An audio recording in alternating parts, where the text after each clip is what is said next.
आज हम शुरू करने वाले हैं कायरल एटम्स के बारे में। ठीक है, हम शुरू करेंगे कायरल सेंटर शुरू करते हैं।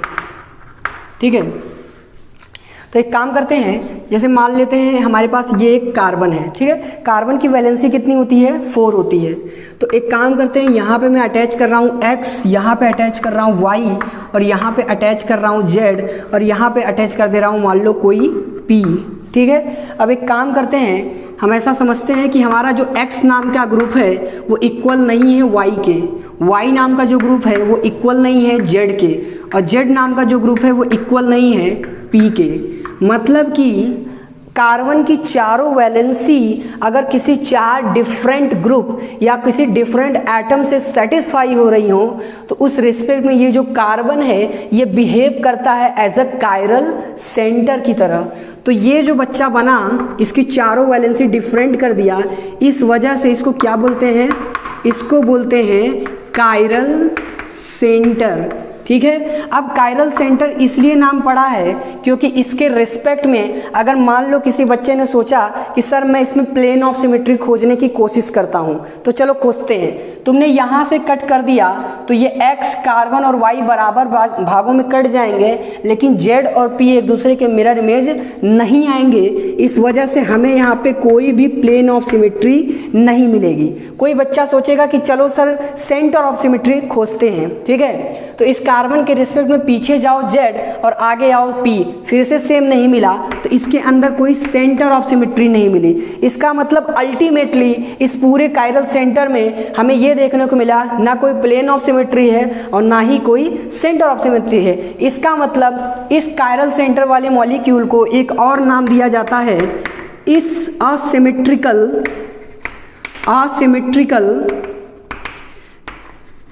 asymmetrical molecule. You can say like a asymmetrical molecule because no type of symmetry is found.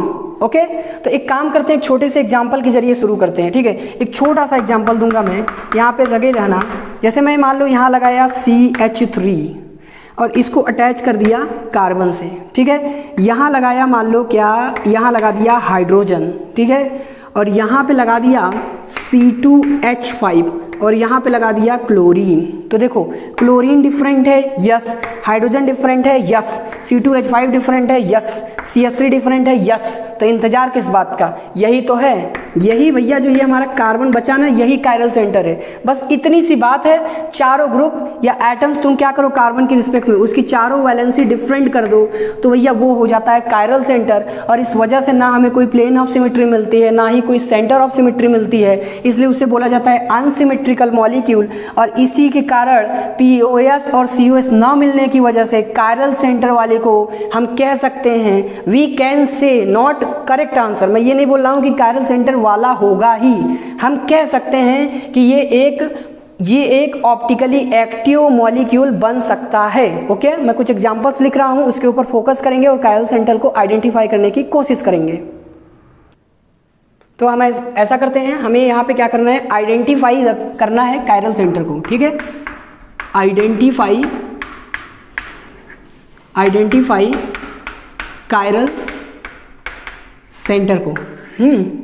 तो बहुत ही आसान है कायरल सेंटर को आइडेंटिफाई करने के लिए, क्योंकि मैंने पहले ही बता के रखा है कि तुम्हें बस एक ही चीज़ पे फोकस करना है, उस पूरे चेन में एक ऐसा कार्बन खोज लो जिसके रिस्पेक्ट में चारों ग्रुप क्या हो, डिफरेंट हो। तो सिर्फ दुनिया का सबसे आसान काम हो जाएगा कायरल सेंटर को पहचानना। तो चलो काम करते हैं, जरा इस कार्बन को टारगेट करते हैं बच्चों।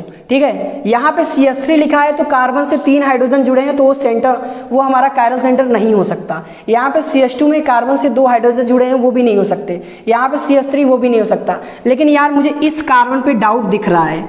क्यों दिख रहा है? क्योंकि यहाँ पे हाइड्रोजन तो पहले से ही अटैच है, क्लोरीन अटैच है, दिख रहा है, 2 डिफरेंट मिल गए हैं। अब ये जो बच्चा ग्रुप है ये है CH3, तो देखो क्लोरीन, हाइड्रोजन, CH3, 3 चीजें क्या हो गई, डिफरेंट। और ये जो इतना बड़ा ग्रुप लगा है इसको प्यार से C2H5 बोला जाता है। तो भैया ये C2H5 है, ये CH3 है, ये हाइड्रोजन है, ये क्लोरीन है। तो इंतजार किस बात का? You are right, this is the chiral centre. यहाँ पे ये कायरल सेंटर है। आगे बढ़ते हैं क्वेश्चन नंबर बी पार्ट में। ठीक है, अब देखो ये जो है हमारा, ये तो क्लोरीन डिफरेंट है, यहाँ पे हाइड्रोजन पहले से जुड़ा हुआ है। अब ये दो ग्रुप क्या हो गए, डिफरेंट तो हो गए।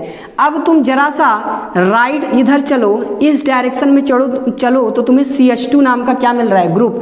और जरा नीचे जाओ, यहाँ पे क्या मिल रहा है, यहाँ पे मिल रहा है CH नाम का ग्रुप, लेकिन यहाँ पे मिल रहा है CH2 नाम का ग्रुप। तो जरा ध्यान दो, हाइड्रोजन और क्लोरीन तो डिफरेंट थे, यहाँ पे तुम्हें CH मिल रहा है और यहाँ पे CH2, तो ये दोनों डिफरेंट हैं, इसलिए ये जो हमारा कार्बन है इसको बोलते हैं कायरल कार्बन। चलो C में आते हैं। ये हमारा कार्बन है, ये कार्बन जरा ध्यान दो, एक हाइड्रोजन से जुड़ा हुआ है, तो हाइड्रोजन, ब्रोमीन और ये पूरा क्या है, CH3। तो हाइड्रोजन, ब्रोमीन और CH3 तीनों क्या है, डिफरेंट। अब क्या होगा कि कुछ बच्चा ये सोचेंगे कि सर इस CH को काउंट करें क्या, नहीं, इस कार्बन के रिस्पेक्ट में ये ब्रोमीन हमारा हो गया, ये CH3 हो गया और ये हाइड्रोजन, ये तीन तो डिफरेंट हो गए। अब ये जो चौथा ग्रुप है, इस चौथे ग्रुप को ये पूरा ग्रुप मान लो, तो खुद तुम समझ सकते हो कि ये चौथा नंबर ग्रुप और ये तीसरा, ये सेकंड और ये पहला नंबर, ये डिफरेंट हैं। इसका मतलब ये हमारा क्या हो गया, कायरल सेंटर। तो सिमिलरली यहाँ पे भी तुम वही काम करोगे तो तुम्हें कायरल सेंटर मिल जाएगा। जरा इस क्वेश्चन में आते हैं। कुछ बच्चे ये सोच रहे होंगे कि सर यहाँ पे हमें तो प्लेन ऑफ सिमेट्री मिल गई, तो इसका मतलब इसमें तो POS मिल गया, और आपने बोला था कि कायरल सेंटर वाले में प्लेन ऑफ सिमेट्री नहीं मिलती है। यस, आई एम राइट, वो बात तो सही है, इसके अंदर प्लेन ऑफ सिमेट्री मिल रही है, वो अलग क्वेश्चन है। हमें कार्बन खोजना है जो कार्बन क्या हो, कायरल। तो चलो इस कार्बन को जरा सा टारगेट करते हैं, ठीक है। तो ये देखो, क्लोरीन और हाइड्रोजन ये दोनों डिफरेंट हैं, है ना, बहुत शानदार।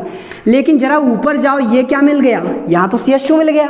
तो भाई साहब ये CH2 है, इस कार्बन की एक वैलेंसी CH2 से सेटिस्फाई है, दूसरी वैलेंसी हाइड्रोजन से, तीसरी क्लोरीन से, और इस कार्बन की चौथी वैलेंसी किससे सेटिस्फाई है, क्लोरीन, हाइड्रोजन एंड कार्बन। तो भाई साहब ये जो ग्रुप है और ये ग्रुप, ये दोनों डिफरेंट हैं, तो ये क्या हो गया, कायरल। और सिमिलरली ये भी क्या हो गया, कायरल। सॉल्व करो, पता चलेगा। हाइड्रोजन, क्लोरीन तो डिफरेंट है, ये CH2 ग्रुप और ये पूरा होल ग्रुप क्या है, डिफरेंट है इस कार्बन के लिए। चलो आगे बढ़ते हैं। E, कितने लोगों को लगता है कि कायरल सेंटर है, वाह, अच्छा ये कायरल सेंटर है, तुम्हारे हिसाब से ये कायरल सेंटर है ना, ये कायरल सेंटर नहीं है। पूछो कैसे। कुछ बच्चे सोच रहे होंगे कि ये तो सर CH3 है, हाँ, ये सर क्लोरीन है, हाँ सर ये दोनों डिफरेंट है, हाँ। भाई साहब ये ग्रुप को क्या बोला जाता है प्यार से, C2H5। इस ग्रुप को क्या बोला जाता है प्यार से, C2H5। भाई ये भी C2H5, ये भी C2H5, मतलब ये दोनों ग्रुप तो सिमिलर हो गए ना, तो ये कायरल सेंटर नहीं है, यहाँ पे कोई कायरल सेंटर नहीं मिलेगा। चलो क्वेश्चन नंबर F में आते हैं। अब F में फिर बच्चा फंस जाएगा, फिर बच्चा बोलेगा सर इसमें तो प्लेन ऑफ सिमेट्री मिल गई। भाई साहब प्लेन ऑफ सिमेट्री मिले या ना मिले, कायरल सेंटर को उससे कोई लेना देना नहीं होता, हमें सेंटर पे फोकस करना है। तो चला एक काम करते हैं, जरा सा इस कार्बन को ध्यान देते हैं, हमें ये बड़ा अजीबोगरीब लग रहा है। तो चलो यहाँ पे एक हाइड्रोजन जुड़ा हुआ है, यहाँ पे एक CH3 जुड़ा हुआ है, दो डिफरेंट है, कोई डाउट नहीं है। अब तुम में से बहुत सारे सोच रहे होंगे कि सर अगर इधर जाओ तो हमें CH2 मिल गया, इधर जाओ फिर से CH2 मिल गया, इसका मतलब ये दोनों ग्रुप सेम होने की वजह से सर ये कायरल सेंटर नहीं होगा। बहुत सारे बच्चे सोच रहे होंगे और यही गलती सारे बच्चे करते हैं। मैं कहता हूँ नीचे जाओ, क्या मिल रहा है, तुम बोलोगे सर अगेन देखो यहाँ CH2 मिल गया। मैं कहा इधर जाओ, क्या यहाँ CH2 मिला, कहोगे नहीं यहाँ तो CH मिल गया। तो जरा ध्यान दो, यहाँ से CH2 दोनों के लिए सेम थे, कोई दिक्कत नहीं है, लेकिन जब हम नीचे गए तो यहाँ CH2 मिला लेकिन यहाँ CH2 नहीं मिला। तो भैया इस वजह से यहाँ का ग्रुप बदल जाने की वजह से इसके अंदर कायरलिटी डेवलप हो गई। तो ये हो गया हमारा कायरल सेंटर। और सिमिलरली इसको भी जब तुम सॉल्व करोगे, यहाँ सेम मिलेंगे, लेकिन जब यहाँ जाओगे तो यहाँ CH2 मिल जाएगा लेकिन यहाँ CH। तो भैया ये भी कायरल सेंटर है। सभी बच्चे यही गलती करते हैं, कायरल सेंटर आइडेंटिफाई नहीं कर पाएंगे और जेईई मेंस में रिजल्ट हो जाता है खराब। अब आते हैं इसमें G नंबर पार्ट में। इसमें भी बहुतों को लग रहा होगा सर यहाँ से प्लेन ऑफ सिमेट्री मिल रही है। मैं कहता हूँ प्लेन ऑफ सिमेट्री को कायरल सेंटर से कोई लेना देना नहीं है। मैं कहता हूँ इस कार्बन को जरा सा टारगेट करो। तो जरा ध्यान दो, यहाँ हाइड्रोजन है, हाँ, यहाँ CH3 है ना, हाँ, दो ग्रुप डिफरेंट हुए ना, हाँ। अब प्रॉब्लम कहाँ आ रही है, जब तुम यहाँ जा रहे हो तो CH2 मिल रहा है, यहाँ जा रहे हो तो CH मिल रहा है, डिफरेंट है कि नहीं है, तो कायरल सेंटर है कि नहीं है। आई ना बात समझ में। तो सेम भैया यहाँ पे भी एक कायरल सेंटर है। आते हैं भाई साहब जेईई मेंस में भर भर के क्वेश्चन आते हैं। अच्छा ये बड़ा अटपटा एग्जाम्पल, इसमें किसी भी कार्बन के पास कायरल सेंटर तो है ही नहीं भाई, ये कायरल सेंटर नहीं, ये भी कायरल सेंटर नहीं, ये भी कायरल सेंटर नहीं है। लेकिन मैं बोलता हूँ ये इस मॉलिक्यूल के पास भले ही कायरल सेंटर ना हो, लेकिन इसको बोला जाता है कायरल मॉलिक्यूल। क्यों, ये मैं अगले क्लास में डिस्कस करूँगा। That's all.